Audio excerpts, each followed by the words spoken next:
Game na nakipagsabayan sumayaw si Atasha Mulak sa mga co-host niya na sina Miles, Raisa at Karen noong September 30, 2023. Marami ngang nakakapansin na si Atasha Mulak ay nag-i-enjoy sa pag-hosting kasama ang legit Tabarkads. Komento nga ng ilang netizens na bagay siyang maging host sa programa dahil bukod sa di mayayain ay may taglay din kakalugan ang dalaga.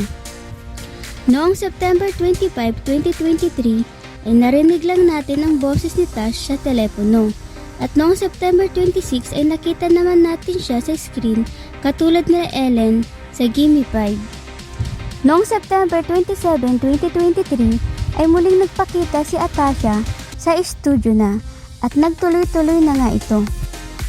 Positibo ang mga komento sa paglabas ni Atasha sa AAT at marami ang natuwa dahil bahagi na siya ng noontime program. Ang tanong ng marami, anong mangyayari ngayon sa karera ni Atasha sa AAT?